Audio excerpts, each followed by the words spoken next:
Assalamualaikum warahmatullahi wabarakatuh. Saya Sufrialdi Tanjung dengan NIM 23.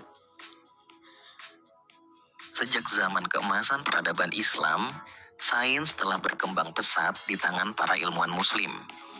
Paradigma ijazi oleh Zahlul Najjar yang melihat mukjizat ilmiah dalam Al-Quran. Paradigma ijazi Zahlul Najjar adalah seorang golok dan ilmuwan muslim yang meyakini bahwa Al-Quran mengandung mukjizat ilmiah. Ia menyebutnya dengan istilah ijaz ilmi. Dalam pandangannya, ayat-ayat Al-Quran tidak hanya memberi petunjuk spiritual, tetapi juga menjelaskan fenomena ilmiah secara akurat. Misalnya, surat Al-Anbiya 30 tentang pemisahan langit dan bumi dipahami sebagai petunjuk terhadap teori Big Bang.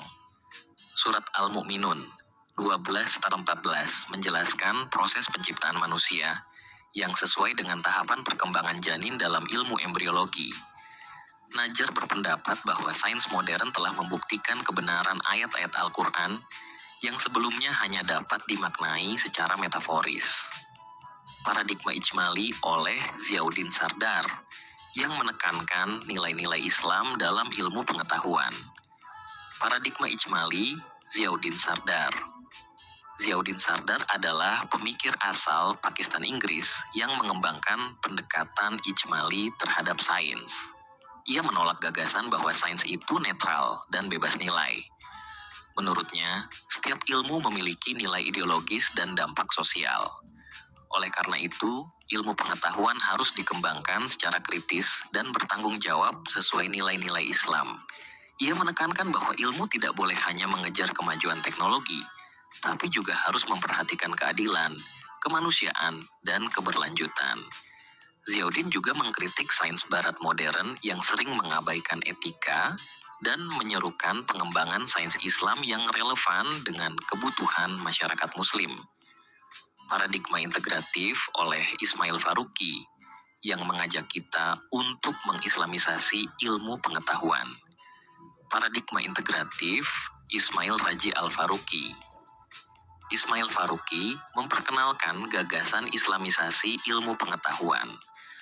Baginya, ilmu pengetahuan dan Islam tidak boleh dipisahkan. Ia menyarankan agar umat Islam tidak hanya menerima ilmu dari Barat secara mentah-mentah, tetapi meninjau dan menyusun kembali ilmu tersebut agar sejalan dengan nilai-nilai tauhid. Islamisasi ilmu berarti mengembangkan ilmu pengetahuan yang menjunjung tinggi keadilan, kebenaran, dan tujuan hidup manusia dalam pandangan Islam. Faruqi juga mendorong terbentuknya kurikulum pendidikan Islam yang mengintegrasikan ilmu dunia dengan nilai-nilai spiritual, moral, dan sosial dari Al-Quran dan hadis.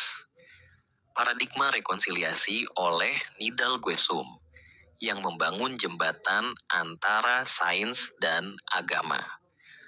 Paradigma rekonsiliasi Nidal Guesum. Nidal Guesum adalah seorang astrofisikawan asal Aljazair yang berusaha membangun jembatan antara sains modern dan ajaran Islam. Ia berpandangan bahwa sains dan agama memiliki wilayah kerja yang berbeda. Sains fokus pada penjelasan fisik dan empiris, sedangkan agama membahas makna, tujuan, dan nilai hidup. Guesum menekankan bahwa umat Islam harus menguasai ilmu pengetahuan modern, sambil tetap menjunjung tinggi prinsip-prinsip agama.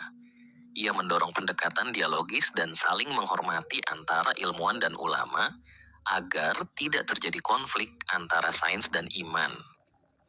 Itulah 4 paradigma penting tentang hubungan Islam dan sains dari para pemikir muslim kontemporer. Semoga materi ini membuka wawasan kita untuk memahami bagaimana Islam mendorong pencarian ilmu dan bagaimana sains dapat memperkaya nilai-nilai keislaman dalam kehidupan modern.